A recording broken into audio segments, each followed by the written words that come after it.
La description. Dans cette vidéo, nous allons voir les rôles de la description. La description a plusieurs rôles. Premier rôle de la description, elle donne à voir. Elle permet de rendre visuel. Par exemple, un objet. D'abord, chaque personne contempla, pendant un temps encore plus court que la parole destinée à l'exprimer, le coup d'œil offert par une longue table, blanche comme une couche de neige fraîchement tombée, et sur laquelle s'élevaient symétriquement les couverts couronnés de petits pins blancs. Les cristaux répétaient les couleurs de l'iris dans leurs reflets étoilés. Les bougies traçaient des feux croisés à l'infini, et, les mets placés sous des dômes d'argent, aiguisaient l'appétit et la curiosité.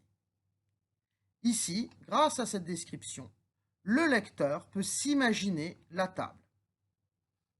Elle permet de rendre visuel un lieu. Charlie Bucket promena ses regards sur la salle gigantesque. Dans tous les coins, il y avait des marmites en métal noir, fumant et bouillonnant sur de grands fourneaux, des bouilloires sifflantes et des poêles à frire ronronnantes, d'étranges machines de fer qui crachotaient et cliquetaient, et des tuyaux qui couraient le long du plafond et des murs, le tout enveloppé de fumée, de vapeur, de riches et délicieux parfums. Elle permet de rendre visuel un animal. Une gazelle en vérité, mais si menue que ses oreilles ne m'arrivaient pas aux genoux, que ses cornes étaient pareilles à des aiguilles de pin et que ses sabots avaient la dimension d'un ongle. Elle permet également de rendre visuel un personnage. À ce moment-là, nous avons affaire à un portrait. Tante Éponge était petite et ronde, ronde comme un ballon. Elle avait de petits yeux de cochon, une bouche en trou de serrure et une de ces grosses figures blanches et flasques qui ont l'air d'être bouillies. Elle ressemblait à un énorme chou blanc cuit à l'eau. Tante Piquette, au contraire, était longue, maigre et ossue. Elle portait des lunettes à monture d'acier fixées au bout de son nez avec une pince à linge. Sa voix était stridente et ses lèvres minces et mouillées.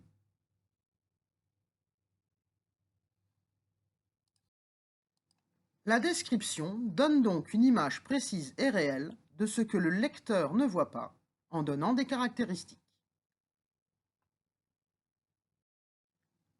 Deuxième rôle de la description, elle suggère une ambiance et influence le lecteur. L'hôtel se trouvait sur le boulevard de la Chapelle, à gauche de la barrière poissonnière. C'était une masure de 2 étages, peinte en rouge lit de vin jusqu'au second, avec des persiennes pourries par la pluie. Au-dessus d'une lanterne aux vitres étoilées, on parvenait à lire entre les 2 fenêtres « Hôtel Boncoeur, tenu par Marzoulier », en grandes lettres jaunes dont la moisissure du plâtre avait emporté des morceaux. Le vent frais apportait une puanteur par moments, une odeur fauve de bêtes massacrées. Ici, cette description nous fait ressentir une ambiance sinistre, sordide. Deuxième exemple. Ces parois de granit sont enduites d'un crépi, blanchi à la chaux voici bien longtemps, qui a pris le ton gris clair des roches, elle n'a qu'un étage. 6 ouvertures mesurées, profondément enfoncées dans l'épaisseur de la maçonnerie, percent la façade. De l'autre côté, elle surveille la montagne par 2 petits orifices vitrés. Ces pignons aveugles accueillent le cœur de 2 cheminées qui surmontent, de leur socle trapu, un toit sans lucarne à forte pente, recouvert d'écailles de pierre plate et rugueuse. Avec cette description, le lecteur a une impression de tranquillité. La description permet donc de poser l'atmosphère. Troisième rôle de la description, elle aide à comprendre l'histoire en permettant au lecteur de se représenter, par exemple, un personnage, un lieu. Prenons un exemple.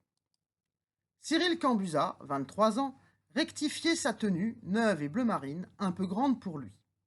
L'uniforme ne vous va pas. Dans cet extrait, où la description a été ôtée, le lecteur ne comprend pas pourquoi l'uniforme ne va pas au jeune homme.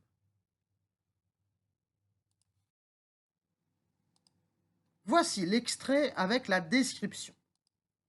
Cyril Cambusa, 23 ans, rectifiait sa tenue, neuve et bleu marine, un peu grande pour lui. Mais là, la veste standard glissait tour à tour vers l'une ou l'autre de ses épaules tombantes. Le pantalon de tergal, sans doublure adoucissante, lui irritait la peau des jambes. Souvent, il se grattait une cuisse ou les genoux, alors sa casquette glissait sur un côté. À chaque fois, il devait la remettre bien en place au centre de son crâne et, dès lors, c'était l'encolure du pull qui le gênait. Il tirait dessus afin de laisser circuler davantage d'air autour de sa gorge. À son épaule gauche, sur un écusson de feutre, une balance de justice était brodée avec une étoile argentée au milieu. Selon les secousses de Cyril, la balance semblait pencher tour à tour d'un côté ou bien l'autre. En cette première journée, ses chaussures administratives noires lui blessaient les talons. Aucune barrette à ses épaulettes de surveillant stagiaire, il avançait ainsi, paraissant secoué de tics, de convulsions. L'uniforme ne vous va pas. Quatrième rôle de la description, elle permet de faire une pause dans le récit. Les actions cessent pendant la description. Par exemple, Nanta avait pris le revolver sur la table et l'armait lentement. Un dernier regret le fit mollir une seconde à ce moment suprême. Que de grandes choses il aurait réalisées si Flavie l'avait compris. Le jour où elle se serait jetée à son cou en lui disant « Je t'aime », ce jour-là, il aurait trouvé un levier pour soulever le monde. Et sa dernière pensée était un grand dédain de la force, puisque la force, qui devait tout lui donner, n'avait pu lui donner Flavie. Il leva son arme. La matinée était superbe. Par la fenêtre grande ouverte, le soleil entrait, mettant un éveil de jeunesse dans la mansarde. Au loin, Paris commençait son labeur de ville géante. Nanta appuya le canon sur sa tempe. Dans ce texte, ce que vous voyez en rouge, c'est de la description. La matinée était superbe. Par la fenêtre grande ouverte, le soleil entrait, mettant un éveil de jeunesse dans la mansarde. Au loin, Paris commençait son labeur de ville géante. Cette partie descriptive permet de faire une pause entre les actions.